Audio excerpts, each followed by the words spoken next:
दर्शन होगा ना होगा परिणाम। बाहर सब जग अंधियारा है, सारा जग है सोया। सबको राग दिखाने वाला ज्योति पुंज है खोया।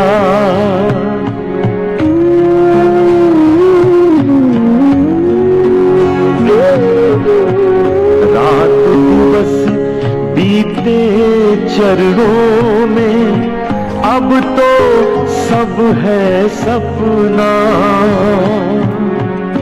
कौन उबारेगा हे जीवो भोग करम अब अपना।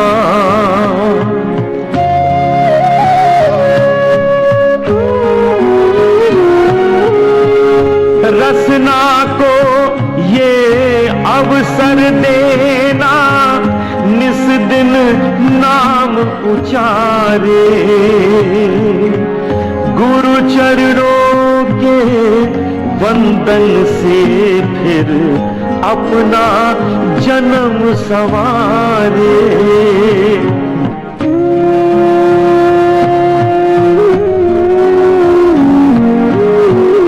बड़ा अमोलक अवसर बीता, जीती बाजी हारे। दीजे दिल में नजर न आवे, मोरे स्वामी प्यारे।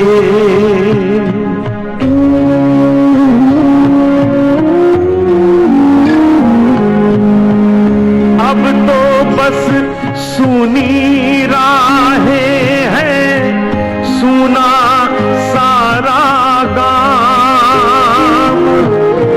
कौन दिखाएगा अब रास्ता, गुरु गए निज धाम।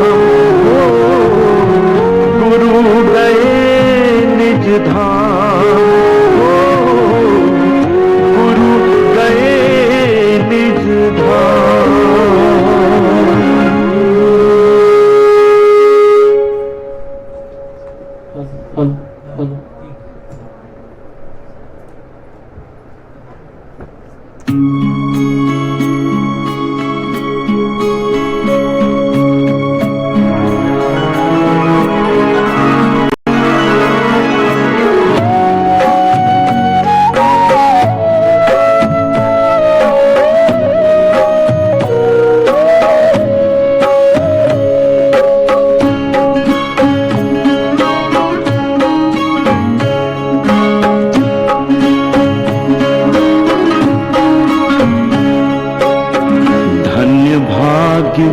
हम सबका हमने,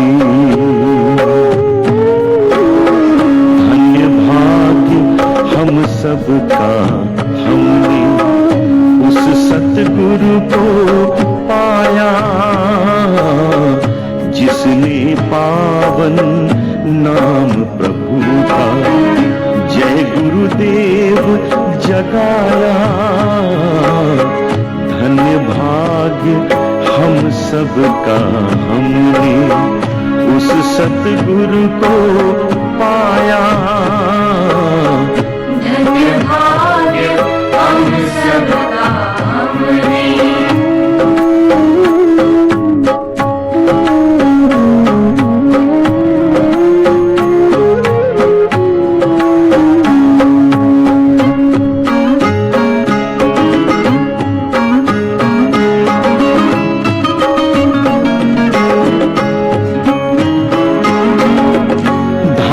अनामी से उतरे वो हमको घर ले जाने।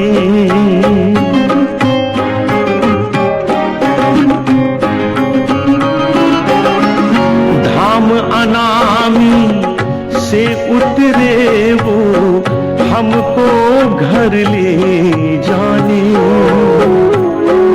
काल जाल से हमें बचाने, हमको पार लगाने। पिता अनामी स्वयं वही थे, हम पहचान न पाए। बड़ा अमूलक अवसर हमने यूं ही व्यर्थ गंवाया। धन्य भाग्य हम सबका हमने।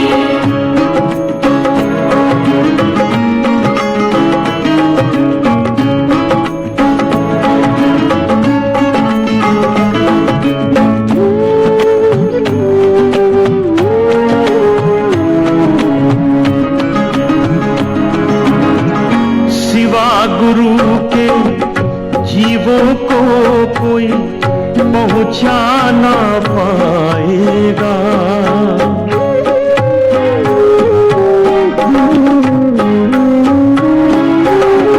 सिवा गुरु के जीवों को कोई पहुंचा ना पाएगा। ये जग नश्वर क्षण भंगुर है, एक दिन मिट जाएगा। अविनाशी है नाम प्रभु का, वो ही संग जाएगा। माया की छाया ये आभास कराया।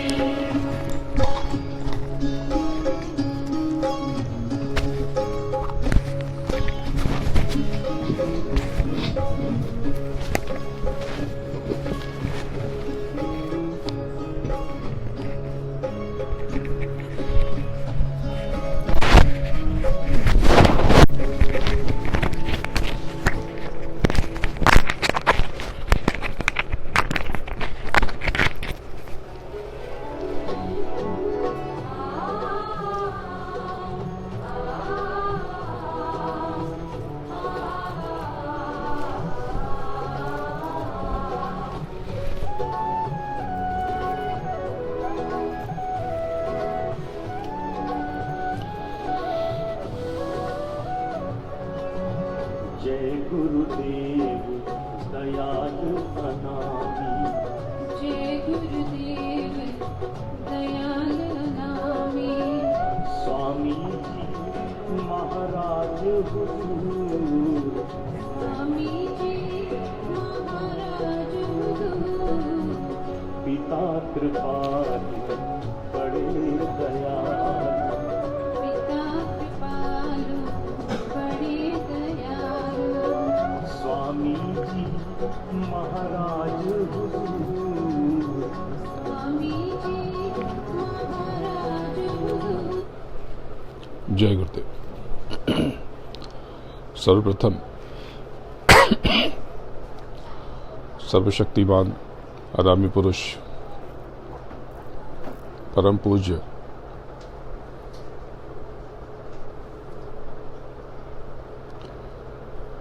बाबा जय गुरुदेव जी महाराज के चरणों में कोटि कोटि प्रणाम करता हूँ, वंदन करता हूँ और आप सबके कल्याण के लिए उनसे गुहार लगाता हूँ, प्रार्थना करता हूँ।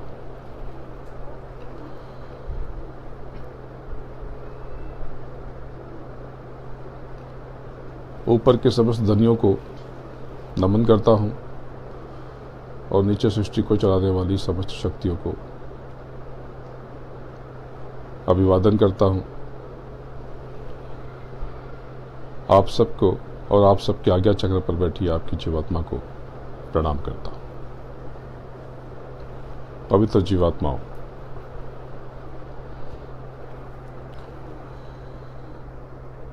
इस निचले जगत में हम सब अपने लोक से उतार दिए गए, अपने घर से यूं समझे तो हम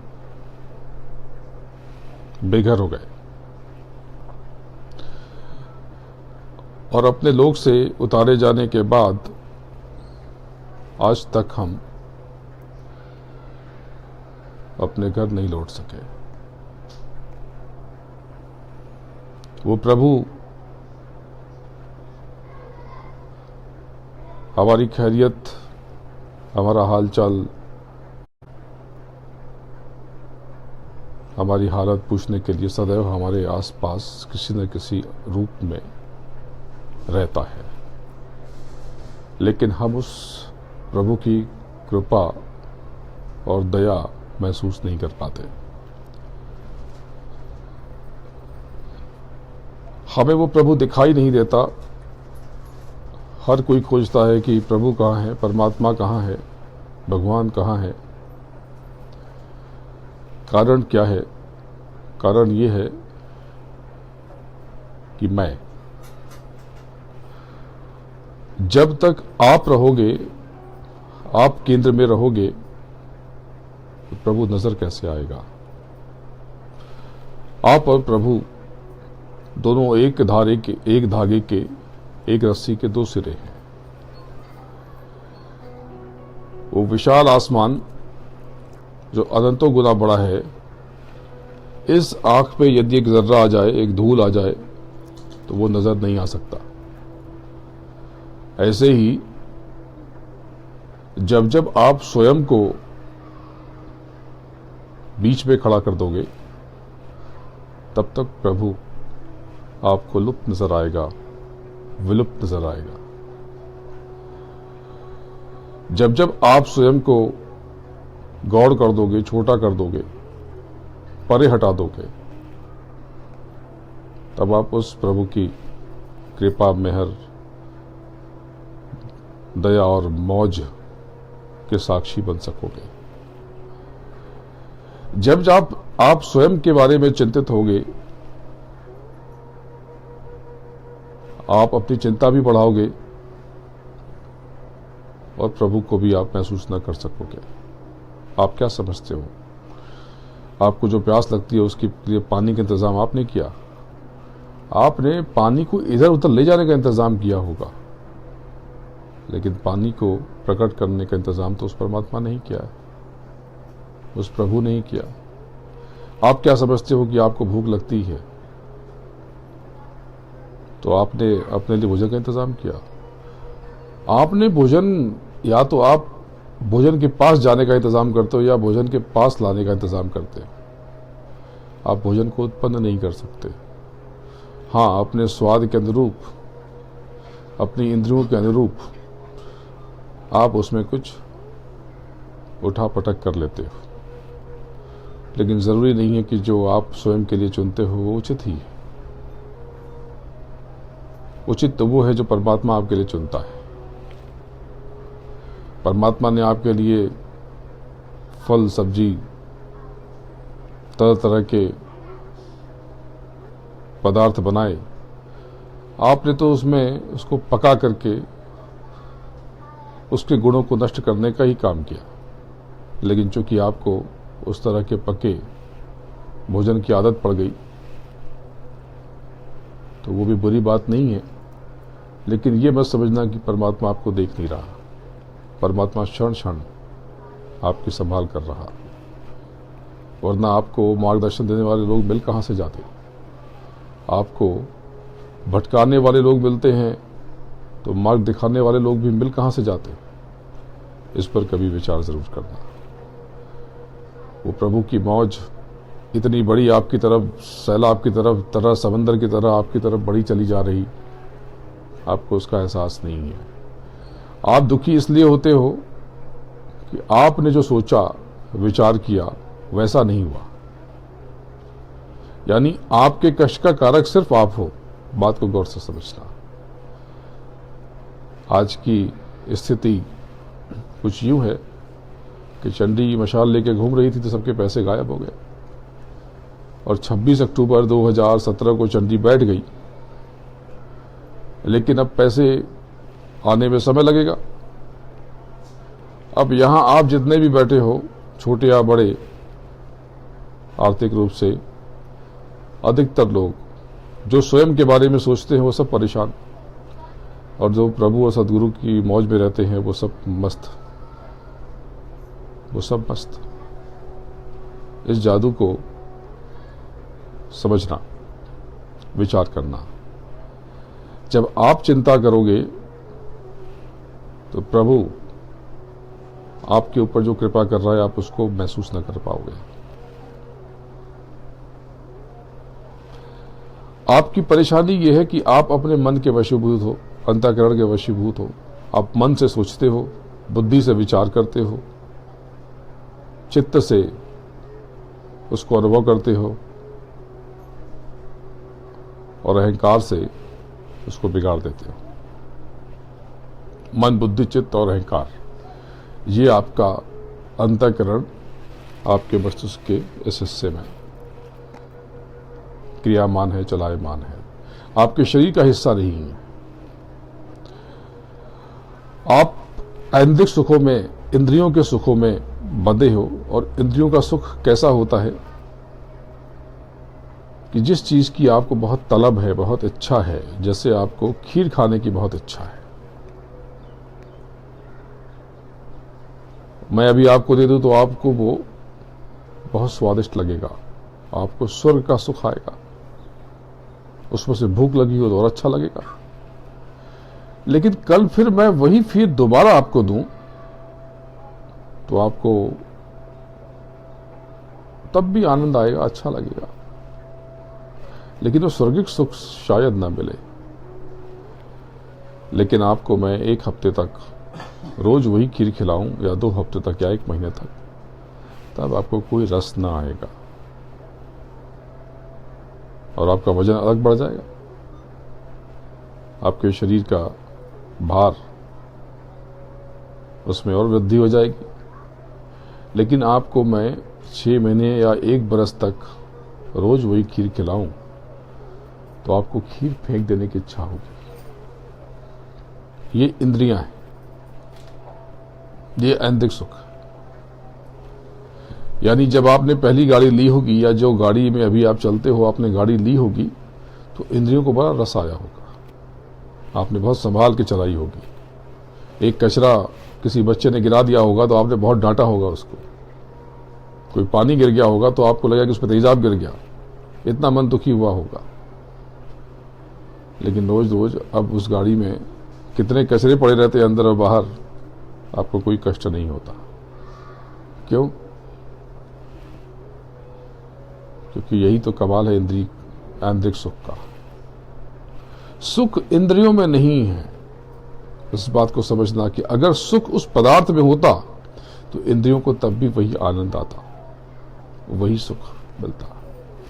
मैंने पिछली बार बताया था कि अगर आपके मस्तिष्क में दुख के खाने अलग और सुख के खाने अलग, तो ये मैं नहीं कहता, ये कोई आध्यात्मिक सिद्धांत नहीं कहता, ये वैज्ञानिक कहते हैं कि अगर मस्तिष्क में ऐसे इलेक्ट्रोड्स डाल दिए जाए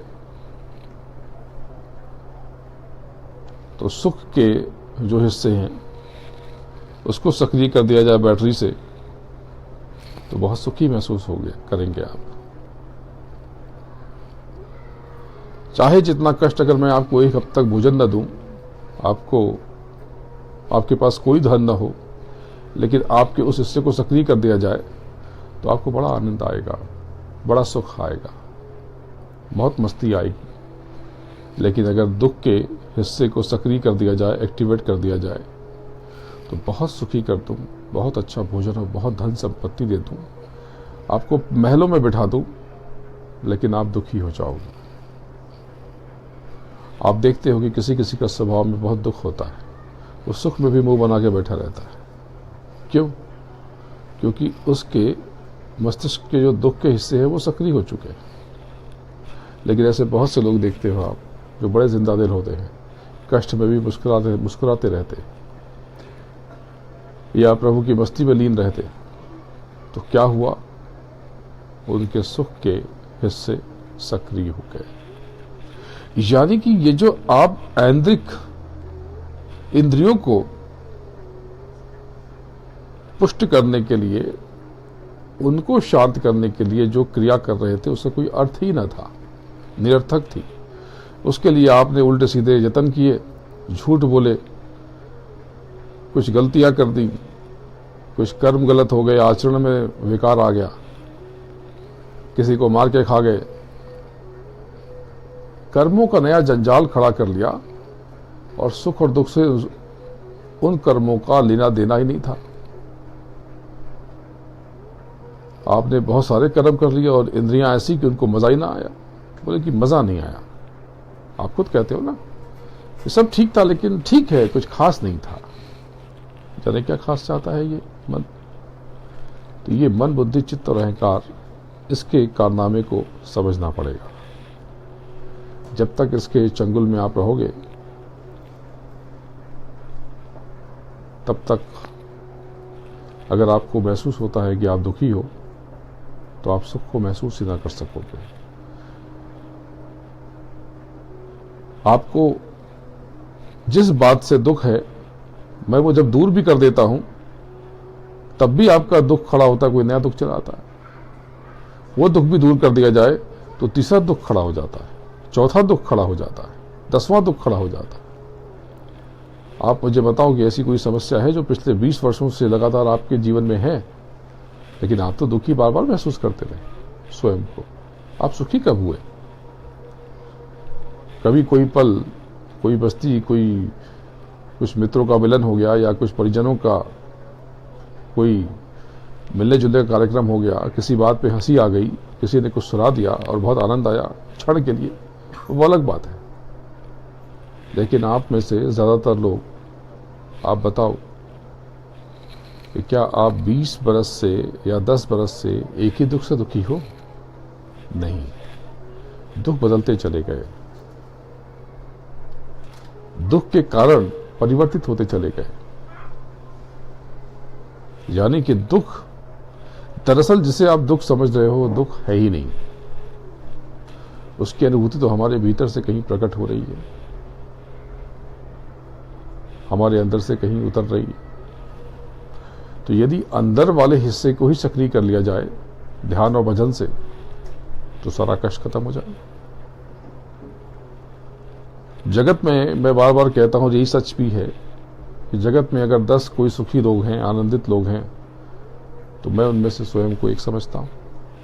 जबकि मेरे पास तो न बहुत धन, न बहुत संसाधन, न दूसरी कोई ऐसी कोई बात। आज मैं आप लोगों के सामने बैठा हूं, मुझे कहीं और होना चाहिए था, लेकिन फिर भी मैं आपके बीच में बैठा हूं, आनंदित हूं आप लोगों के बीच में बैठकर। तो प्रभु हर पल हमारे भीतर है, उसकी मौज आप नहीं जानते। एक कितनी महान, कितनी अद्भुत, और उनका निर्देश भी है निचली शक्तियों को, निचली ताकतों को, कि जो हमारे जीव हैं उनको अलग से कोई कष्ट ना हो। तो जो आप भुगत रहे हो या जो आप भोग रहे हो, जो आप दुखी या सुखी हो, ये किसी और के कर्म नहीं है, ये आपके अपने हैं।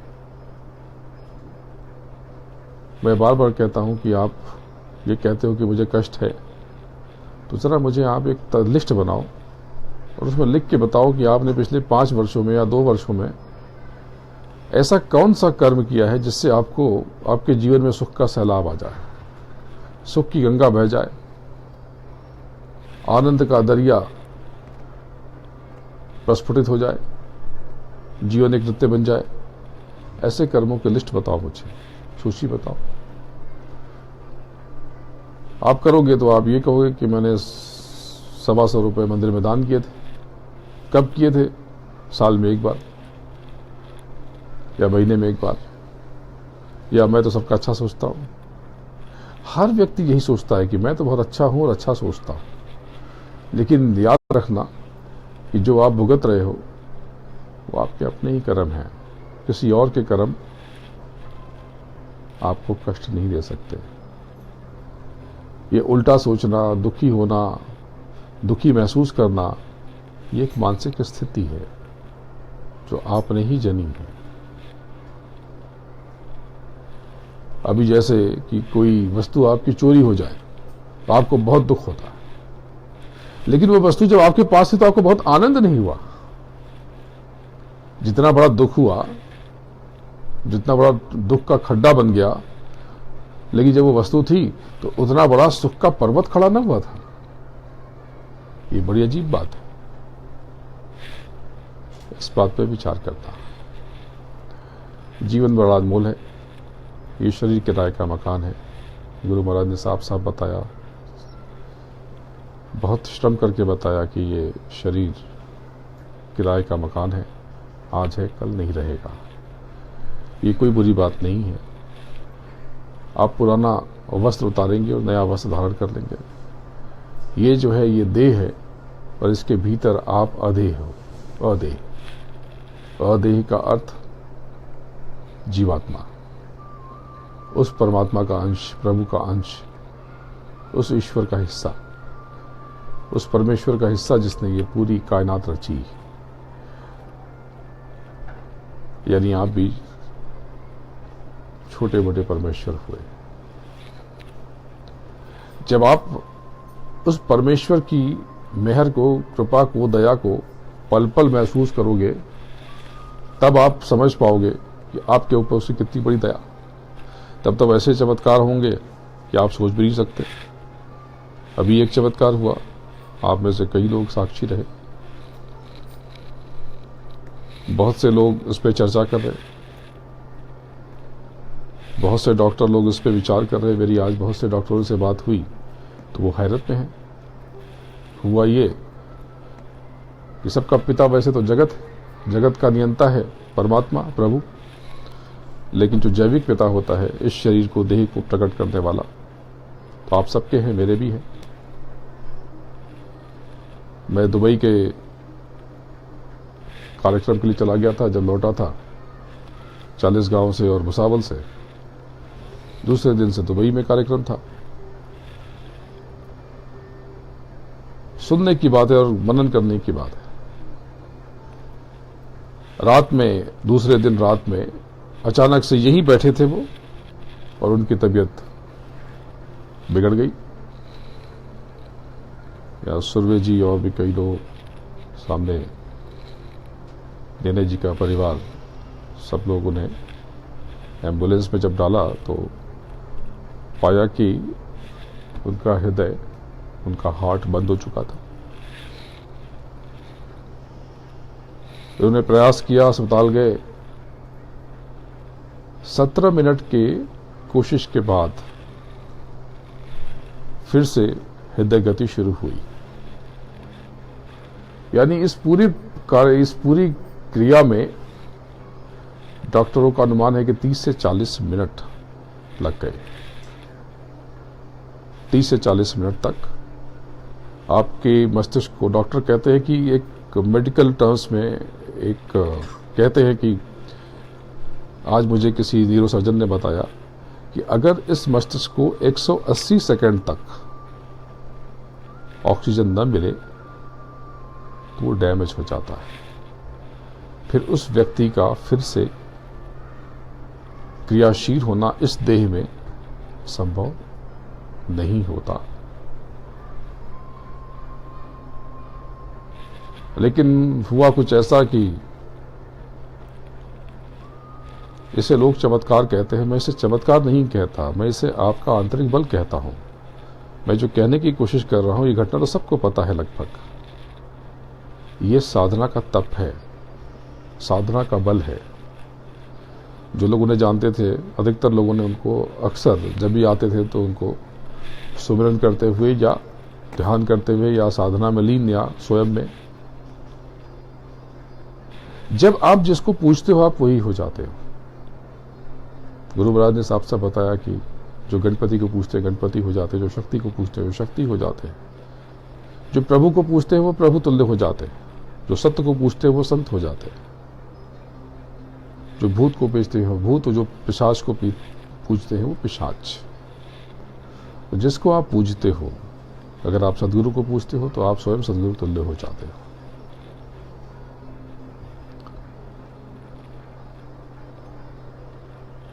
ध्यान और भजन ये ऐसी क्रिया है, इसको मामूली मत समझना।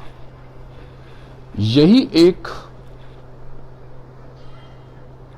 पद्धति है जो आपको इंटरनल और एक्सटर्नल यानी आंतरिक और बाहरी तौर से अद्भुत बनाने की क्षमता रखती है।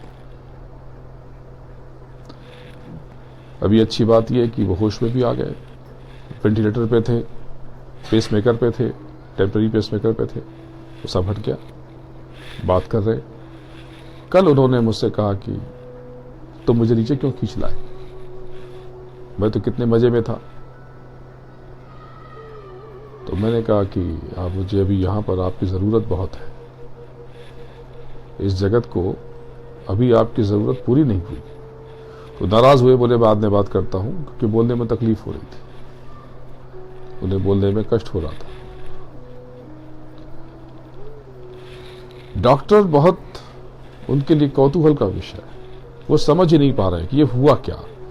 उनका मस्तिष्क ठीक, उनका हृदय ठीक, सब कुछ ठीक, तो ये हुआ क्या। वो आज तक बेचैन है, अभी तक बेचैन है। और मैं देश और विदेशों में बहुत से डॉक्टरों के संपर्क में हूं। जब उनको एक समरी बताई गई तो वो मानने को तैयार ही नहीं कि ऐसा हो सकता है, लेकिन ऐसा हुआ है। आप सब में से यहाँ पे 3, 4, 5 लोग उस घटना के साक्षी रहे हैं। बड़ा सहयोग था नितिन जी का, शैलेश जी, डॉक्टर गडकरी, सुर्वे जी, सभी लोग वहाँ पर थे। और भी कई लोग, सामने नेने जी और नीचे कई लोग उस समय साक्षी थे। इस घटना का आपको बताने का मतलब उनका हाल चाल बताना नहीं है, मतलब कि आप भी ये करामात कर सकते हो। हमारे यहाँ योगी 500-500 साल रह जाते हैं इस 100 वर्ष की शरीर में। यह संभव नहीं है, बिल्कुल संभव है। जब 180 सेकंड 3 मिनट के बाद खराब हो जाने वाला मस्तिष्क 30-40 मिनट के बाद पुनः सक्रिय हो जाए और उस व्यक्ति को पूरी याद आ जाए और पूरा वो क्रियाशील हो जाए, पूरा चिंतन मनन वैसे का वैसे ही। अरे तुमने नहीं खाया, अरे तुम तो परेशान हो रहे हो, अच्छा वो चला गया, अच्छा वो भी है, अरे तो ठीक है। यानी कि वो पूरा वो चिंतन कर पा रहा है, पूरा मनन कर पा रहा है।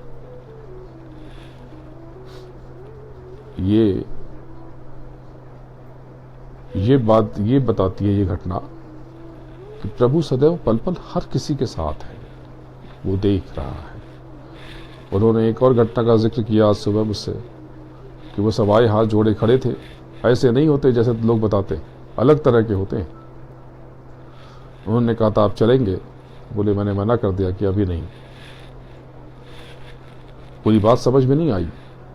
बिल्कुल वो जो कहना चाहते हैं उसका मैं जो आशय निकालता हूं कि जो नियमित रूप से साधन भजन करता है, इस जगत का ईश्वर भी उसका कुछ बाल बांका नहीं कर पाता। ये नियम, कर्मों के नियम भी ये गौड़ हो जाते हैं, शुद्ध हो जाते हैं, मिट जाते हैं। ये आप भी कर सकते हैं, आप सब कर सकते हैं। तब यमदूतों को भी आपसे अनुमति लेनी पड़ती है। तो किसी भी भाषा में कहें, वो ऐसे ही कहते होंगे, सर चलना चाहेंगे, महोदय चलें क्या? तब वो नोचते नहीं। हालांकि जब वो खड़े हो जाते हैं तो हैरानी होती है, तो आप मूर्छित हो सकते हैं। लेकिन जब नियमित रूप से उसकी और भी क्रियाएं हैं, अगर आप मूर्छित होने से इनकार कर दें तो कई बार आप उनका सम्मान करने के लिए मूर्छित हो जाते हैं। लेकिन जो जाग जाता है,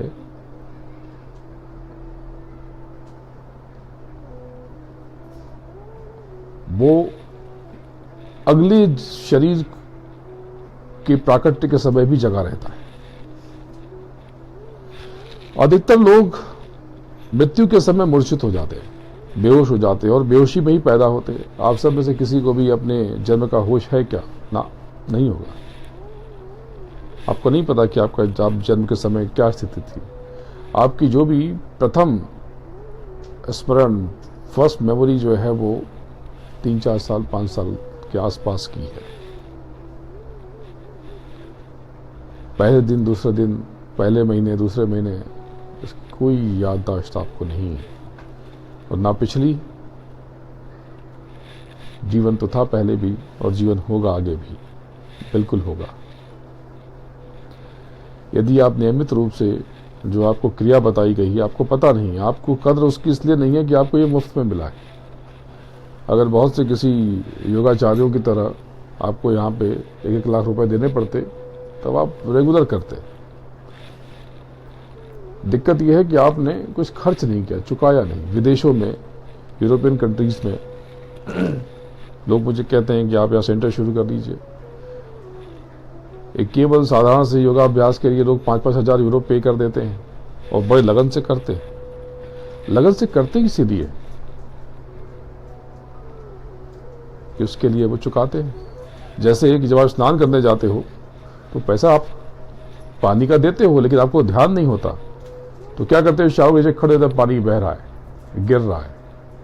लेकिन जब आप बोतल 20 रुपए या 50 रुपए दे करके एक बोतल पानी खरीदते हो तो एक एक बूंद हिला हिला करके उसको पीते हो, थोड़ा मिला जाता उठा लाते हो। क्यों? क्योंकि उसके लिए आपने प्रत्यक्ष चुकाया है। ये जो अनमोल खजाना आपको मिला है, कुछ तुमको तो गुरु महाराज ने स्वयं दिया है। उसकी कदर आप इसलिए नहीं कर पाते कि वो आपको मुफ्त में मिला है। आपको नहीं पता कि मुफ्त में आपको क्या नेमत मिल गई है। बड़े भाग मानो स्तन पावा। अगर इस बार इसमें से चूके तो जाने किस ग्रह पे, किस शरीर में पटक दिए जाओगे, आपको पता नहीं। मैंने पिछली बार आपको बताया है या कई बार भी बताया कि आपका ये शरीर 4 भागों में विभक्त है। पिंडज, अंडज, उत्मज और स्थावर।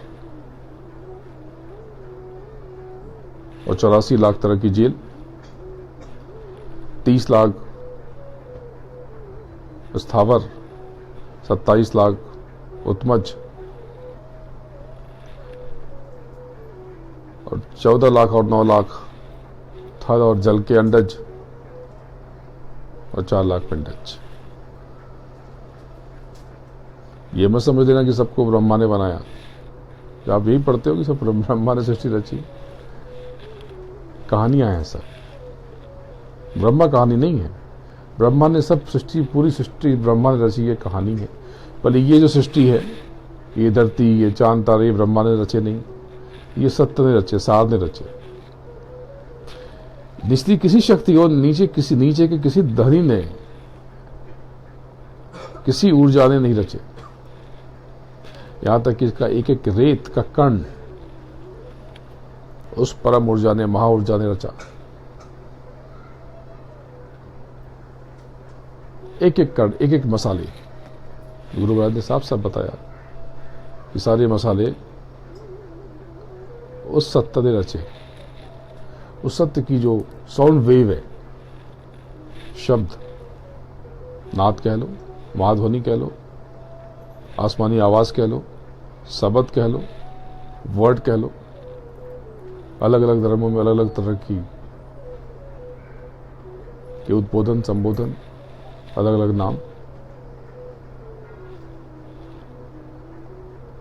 तो ब्रह्मा ने सृष्टि रची नहीं। ब्रह्मा ने समस्त जीवों को नहीं रचा। जो स्थावर हैं उनको शिव ने रचा। स्थावर को शिव ने रचा। जो उत्मज है उनको विष्णु ने रचा। विष्णु, ब्रह्मा, विष्णु, महेश। और ये जो अंडज है, 14 लाख थल के और 9 लाख जल के, इन्हें शक्ति ने रचा।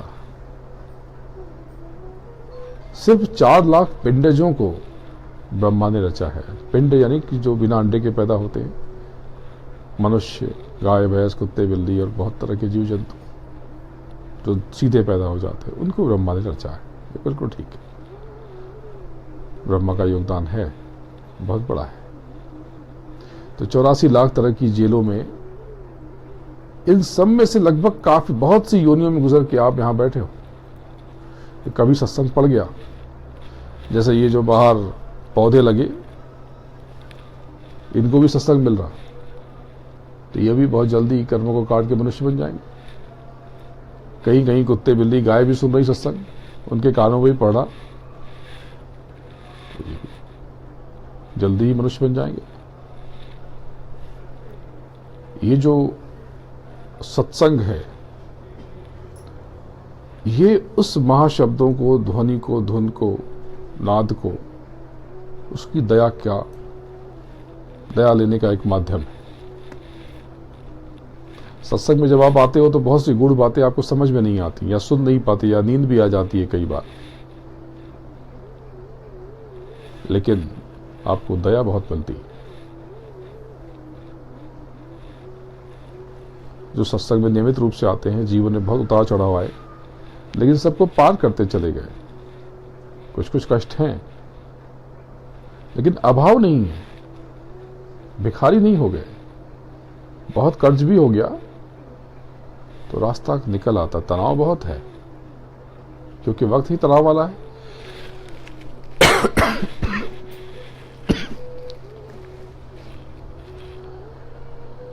ये जो बरस है, ये साल, इसमें आग बहुत लगेगी।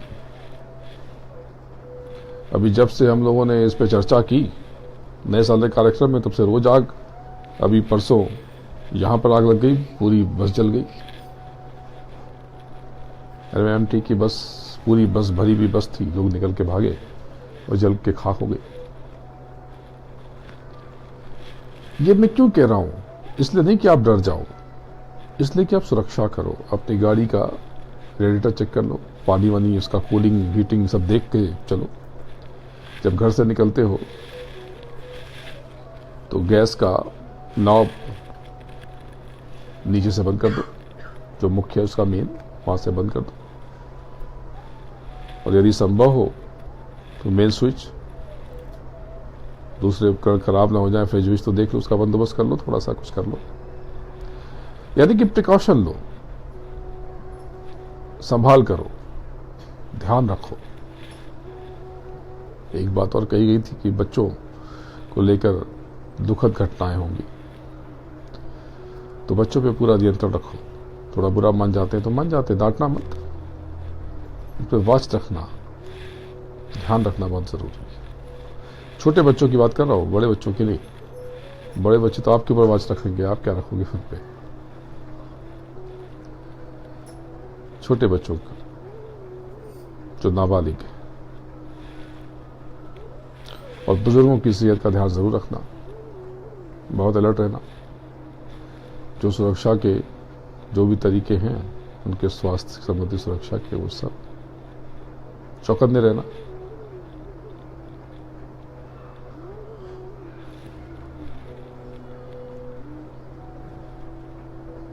अगर इन सब चीजों से, इन सब का पालन करके आप आगे बढ़ोगे तो आपको कोई कष्ट नहीं होगा।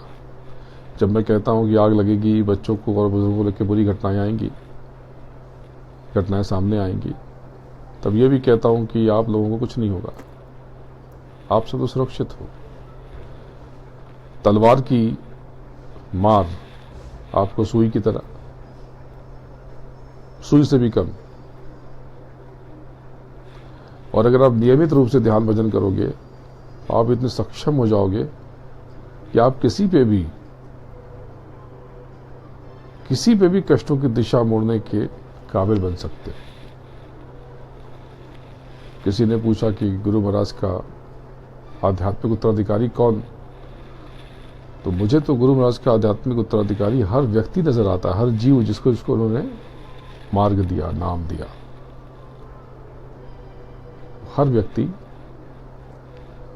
हर व्यक्ति उत्तराधिकारी है, तभी तो वो नाम का पात्र बना, न तो ना बनता। हर व्यक्ति के अंदर उस प्रभु का अंश, उस अनामी का अंश, उस परम चेतना का अंश अगर आपको भी बोध हो जाए तो आप भी वही हो जाओ। तो विधि दो ही है, 3, ध्यान, भजन और सुमिरन। सुमिरन तो जिनको नाम मिला है वो नाम, नहीं तो जय गुरुदेव नाम उनके लिए। जय गुरुदेव बहुत बड़ा मंत्र है ये तो।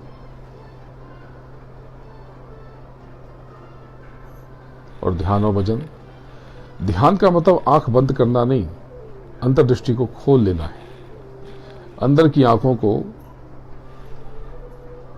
खोल लेना ध्यान। और भजन अंदर के कानों से सुन लेना, यानी आपके पास ये 2 आंख नहीं है, 3 आंख है, 2 कान नहीं है, 3 कान है, ये 2 नाक नहीं है, 3 नाक है, आपकी जीवात्मा की आंख, कान, नाक। तो ध्यान का मतलब अंदर की आंखों को खोल लेना। जब आप नियमित रूप से ध्यान भजन करोगे तो शनय शनय, आहिस्ता आहिस्ता आपके सारे कष्ट जल के धुआं बन जाएंगे, खाक हो जाएंगे। आंतरिक रूप से आप बहुत सशक्त बन जाओगे, ताकतवर बन जाओगे। तो ध्यान का अभ्यास करते हैं। कैसे करना है? ये बाहरी आंखों को विराम देना है, बंद कर लेना। और घर में करना तो ऊपर कुछ कपड़ा डाल देना। दृष्टि सीधी करके, सीधा स्थिर, अंदर की आंखों से सीधा सामने देखने की कोशिश करो। ये जो कंपन होता है दृष्टि में, उसको रोकने की कोशिश करो और विचार शून्य हो जाओ। किसी भी प्रकार के विचार आपके जहन में ना आए। कठिन है ये, असंभव नहीं है। जब आप एकाग्र कर लोगे तो इतनी बड़ी शक्ति के स्वामी बन जाओगे। आपने उस परम चेतना को जब पाओगे तब पाओगे, न भी पाया तो भी इतना कुछ पालोगे कि आपकी हैसियत आंतरिक और बाहरी दोनों बदल जाएगी। दोनों की दोनों आमूल चूल रूप से परिवर्तन हो जाएगा। तो पहले ध्यान का अभ्यास करते हैं।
जय गुरुदेव।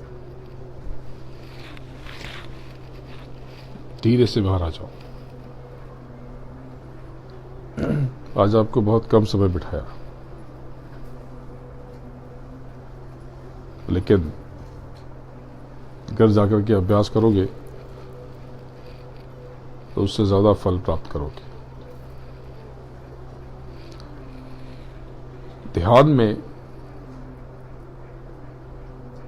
बैठने का समय बहुत जरूरी है।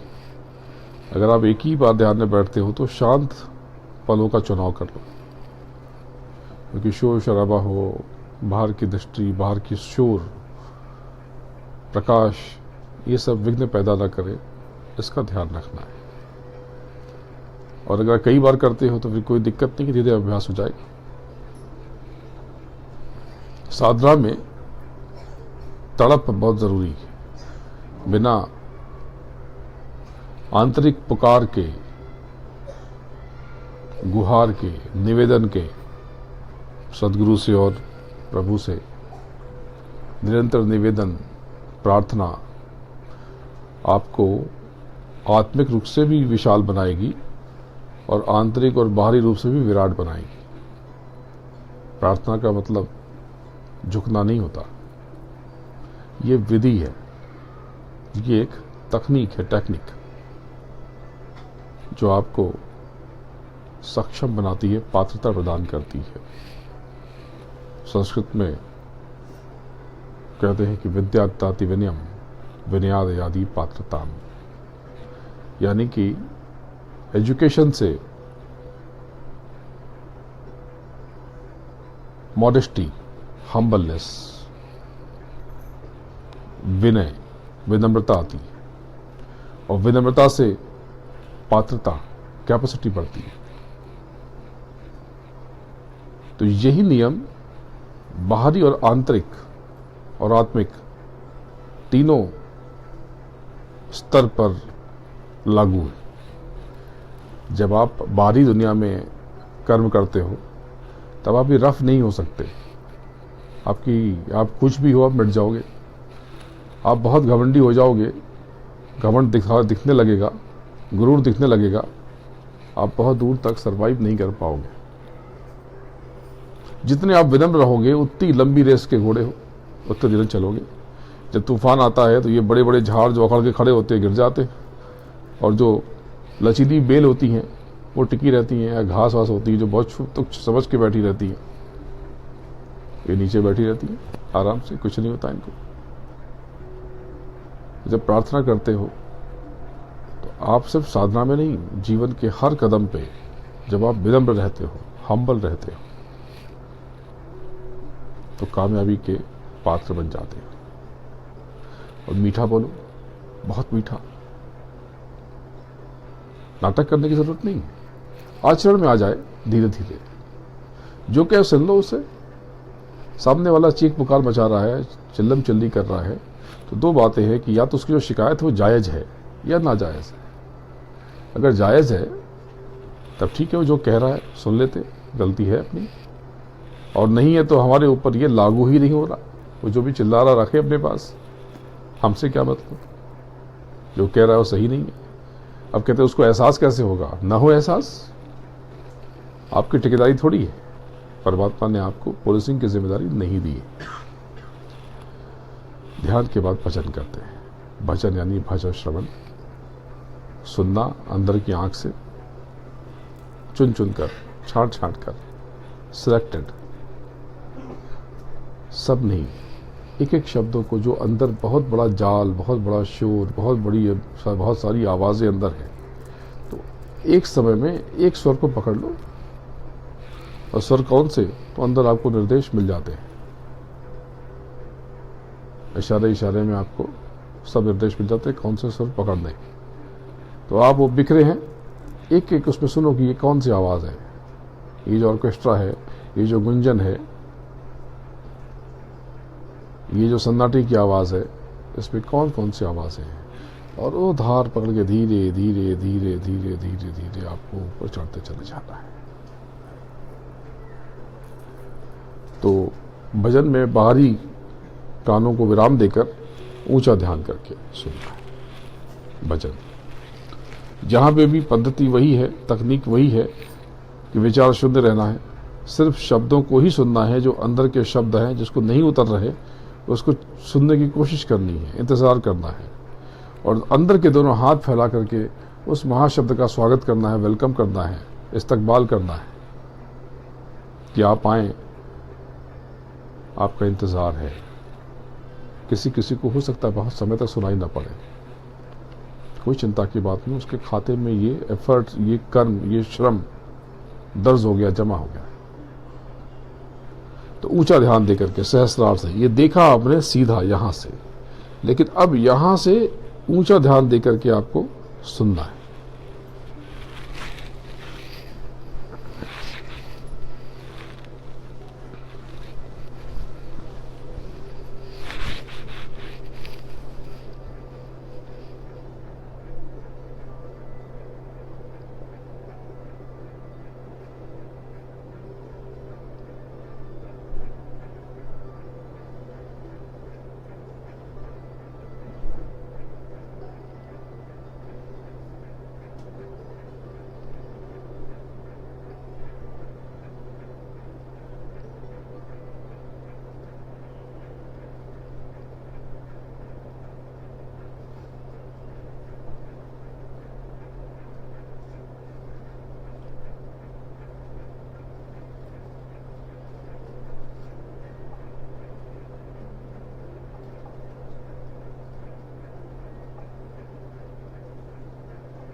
जय गुरुदेव।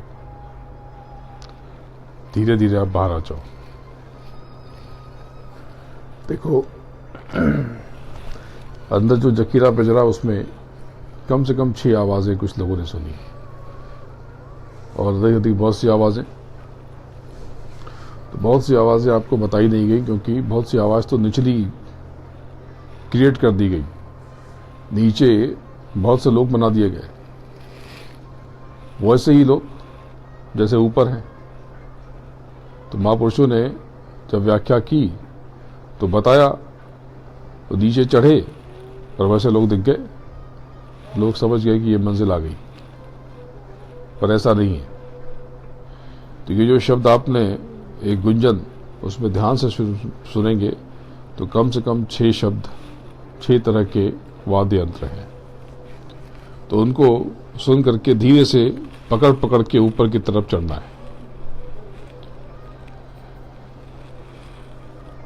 ये शरीर परमात्मा का घर है, क्योंकि आपकी जीवात्मा उस परमात्मा का अंश, और परमात्मा आपके अंदर आके बैठ गया, विराजित हो गया। तो इस शरीर का आप देखभाल करो, इस शरीर की देखभाल करो, इसे पवित्र रखो, स्वच्छ रखो, अंदर से, आचरण से, व्यवहार से, वाणी से इसे खराब मत करो, न खान पान से। तो खान पान भी पवित्र रहे, इसका ध्यान रखना। प्राणायाम सब लोग रोज नित्य करना। प्राणायाम से आप आपका शरीर और मन पे बल, नियंत्रण, प्राणायाम से मन आपका दुर्बल हो जाता है। जो अंतःकरण, मन, बुद्धि, चित्त, अहंकार, तो ये उस पर नियंत्रण आपका बढ़ जाता है। तो प्राणायाम में कई तरह के प्राणायाम है जिस पर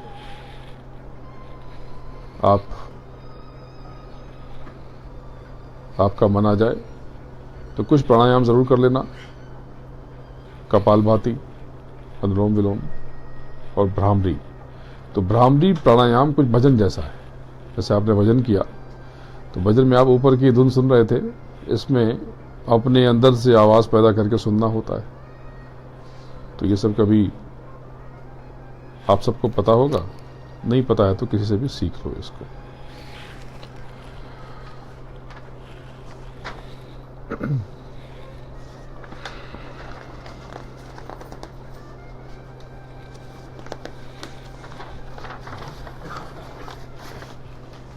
मेरे प्यारे गुरु दातार, मैं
मेरे प्यारे गुरु दातार, मंगता द्वारे खड़ा मैं रहा, पुकार बेहर कर देखो जरा, गुरु का ध्यान कर प्यारे,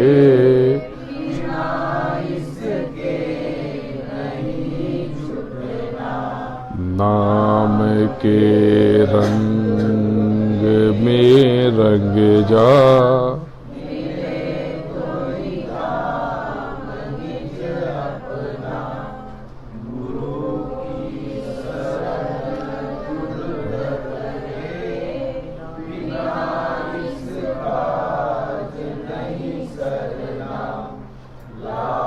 और मान क्यों चाहे पड़ेगा फिर तुझे देदा, जो जो करेगा तू वही फिर भोगदा भरना, जगत के जाल में जो जो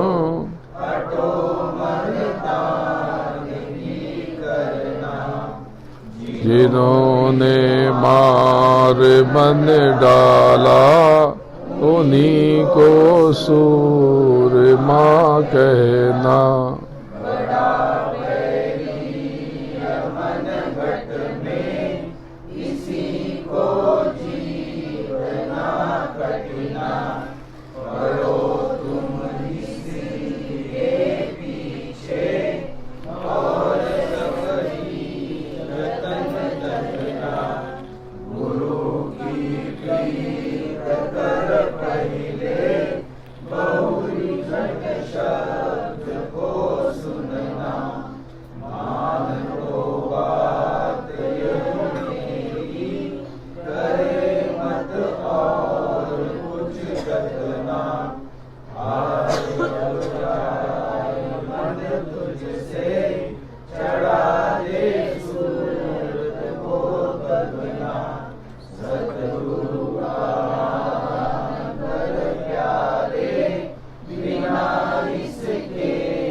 के रंग में रंग जा, मिले तो ही राम ने। ये जो नाम, शब्द, शब्द, आसमानी आवाज, आकाशवाणी, नाद, महानाद, सब एक है। पहले कुछ नहीं था, न धरती न आकाश, न उत्तर न दक्षिण, न पूर्व न पश्चिम, न मराठी न हिंदी न उर्दू न अंग्रेजी, न पेड़ न पौधे, कोई जीव नहीं, न हवा न पानी न गैस, कुछ नहीं था। सिर्फ नाम था, शब्द था, ये आसमानी आवाज थी, ये धुन थी। जब विस्तार हुआ तब इनके स्पंदन से समूची सृष्टि की रचना हुई। आपकी जो जीवात्मा है वो भी इन्हीं शब्दों का अंश है।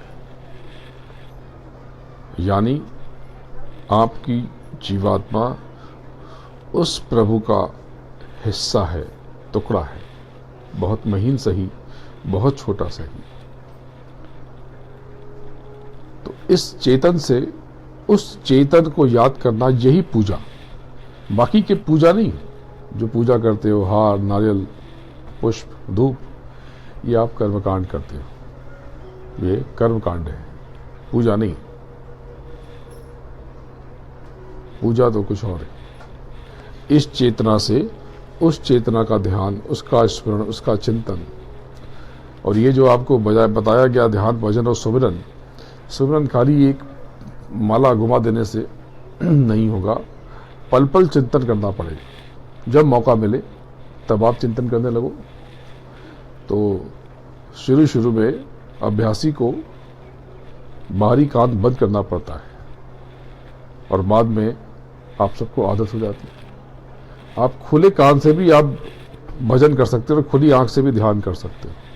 होता है कि घर में जिसकी शादी 10, 20, 25 साल पुरानी हो जाती है तो उसकी धन पत्नी कुछ कहती है और पति को सुनाई नहीं पड़ता सुनाई नहीं पड़ता वो क्या कह रही है। तो ऐसे ही होगा कि जब आप ध्यान करने लगते हो, भजन करने लगते हो, तो ये बाहरी शब्दों का कोई आप पर प्रभाव नहीं पड़ता। जैसे यहाँ पर रेलवे ट्रैक है, शुरू शुरू में जब यहाँ पर आए तो बहुत आवाज़ आती थी, लेकिन अब पता भी नहीं चलता कि ट्रेन आती है कि नहीं आती, ट्रेन चल रही है कि नहीं चल रही। क्यों? क्योंकि आपको अभ्यास हो जाता है। तो जब आप भजन करने लगोगे तब आपको अभ्यास हो जाएगा। ये बाहर की धुंध, कोहरे, बाहर के शोर, बाहर के ये आहत शब्द आपके लिए बेअसर हो जाते हैं। तो देखो, आप यहाँ से आज खाली हाथ नहीं जाओगे। आज का सत्संग जरा सा छोटा, थोड़ा आपके सत्संग में से आधा पौधा घंटा मैं चुरा रहा हूँ, क्योंकि जो दूसरा कर्तव्य है उसका भी पालन करना है। तो ये सत्संग खत्म होने के बाद भी 10-15 मिनट आपके साथ बीत जाते हैं। तो आज का सत्संग थोड़ा सा छोटा। आप यहां से खाली हाथ नहीं जाओगे। विशेष कृपा, आप सब आंख बंद कर लो, दोनों हाथ फैला लो, जैसे कुछ मांगना हो, याचना करनी हो उस प्रभु से, सदगुरु से। और आपके जीवन के जो कष्ट हो, आप ये मत कहना कि बहुत कष्ट है, आप कहना कि जो भी कष्ट है सब मैं ही छोड़ रहा हूं। सारा बोझ मैंने पटक दिया है, आज उतार के फेंक दिया है।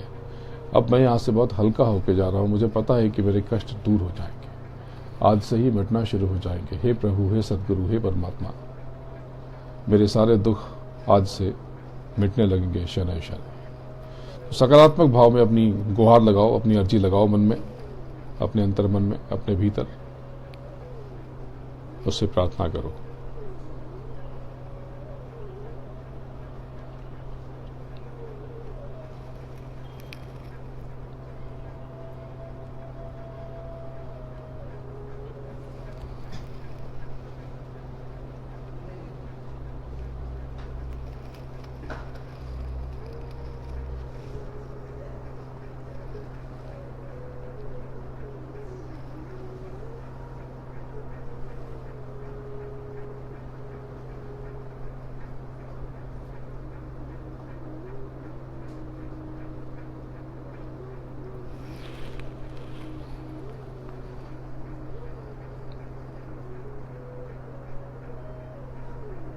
जय गुरुदेव जय गुरुदेव जय गुरुदेव जय जय गुरुदेव जय गुरुदेव जय गुरुदेव जय जय जय गुरुदेव। परम पूज्य सदगुरु के चरणों में प्रार्थना करता हूँ, नमन करता हूँ, आपके कष्ट खत्म हो जाए, कम हो जाए, उनसे निवेदन करता हूँ। इसके ऊपर की शक्ति को धन्यवाद देता हूँ और उनसे भी प्रार्थना करता हूँ कि आपके जो कर्मजनित फल हैं, जो आपके खाते हैं, इसके भोग में थोड़ा आपको राहत दे और अपने से परे जाने की इजाज़त दे, जिससे आप अपने घर वापस लौट सकें, अपने धाम जा सकें। ऊपर के धनियों को प्रणाम करता हूँ, उनसे भी निवेदन करता हूँ कि वो आपको अपने से आगे निकलने का मार्ग प्रदान करें और आप सबको और आपकी जीवात्मा जो आपके आज्ञा चक्र पर विद्यमान है, प्रणाम करता हूं। जय गुरुदेव।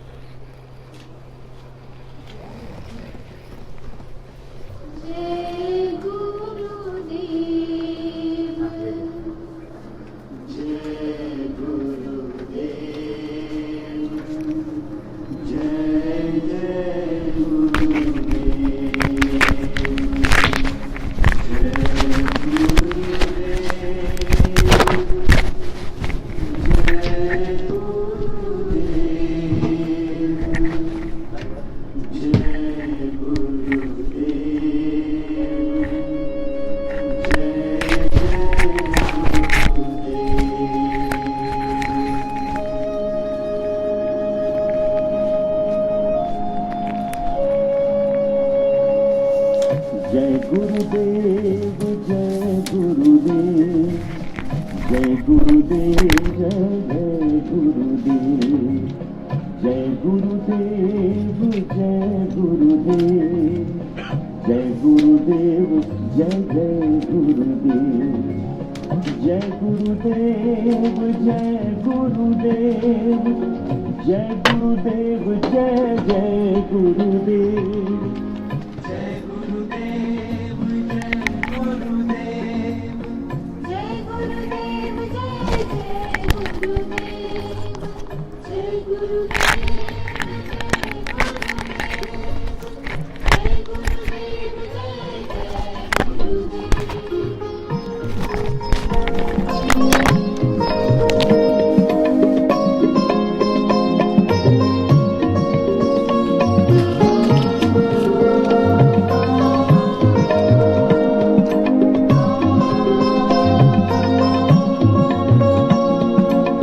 जय गुरुदेव जय गुरुदेव जय गुरुदेव जय जय गुरुदेव जय गुरुदेव जय गुरुदेव जय गुरुदेव जय जय गुरुदेव जय गुरुदेव जय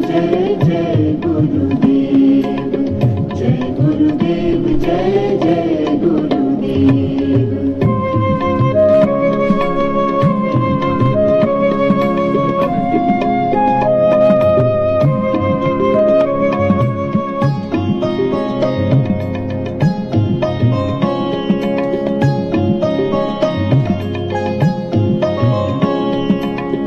जय गुरुदेव जय जय गुरुदेव जय गुरुदेव जय गुरुदेव जय गुरुदेव जय जय गुरुदेव जय गुरुदेव जय गुरुदेव जय गुरुदेव जय जय गुरुदेव जय गुरुदेव जय गुरुदेव जय गुरुदेव जय जय गुरुदेव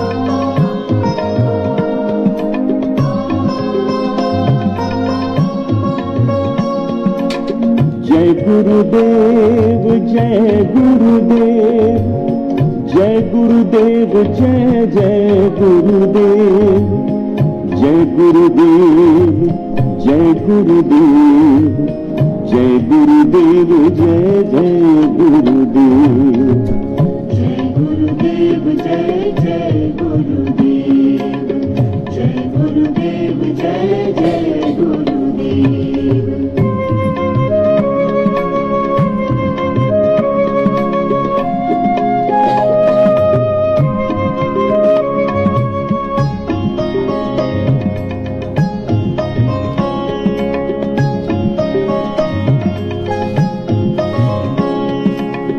जय गुरुदेव जय गुरुदेव, जय गुरुदेव जय जय गुरुदेव, जय गुरुदेव जय गुरुदेव, जय गुरुदेव जय जय गुरुदेव, जय गुरुदेव जय गुरुदेव, जय गुरुदेव जय जय गुरुदेव, जय गुरुदेव जय गुरुदेव, जय गुरुदेव जय जय गुरुदेव, जय गुरुदेव जय गुरुदेव, जय गुरुदेव जय जय गुरुदेव।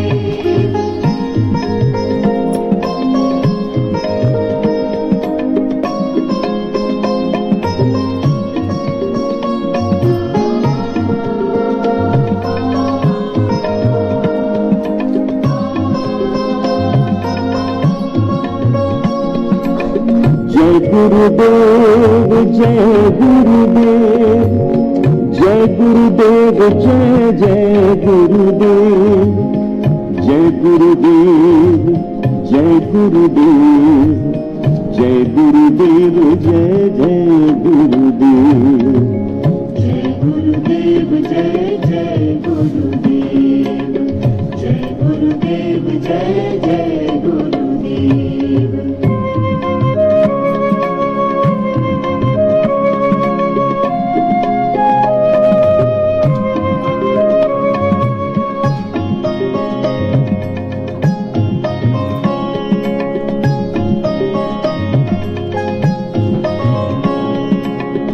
जय गुरुदेव जय गुरुदेव, जय गुरुदेव जय जय गुरुदेव, जय गुरुदेव जय गुरुदेव, जय गुरुदेव जय जय गुरुदेव, जय गुरुदेव जय गुरुदेव, जय गुरुदेव जय जय गुरुदेव, जय गुरुदेव जय गुरुदेव, जय गुरुदेव जय जय गुरुदेव, जय गुरुदेव जय गुरुदेव, जय गुरुदेव जय जय गुरुदेव।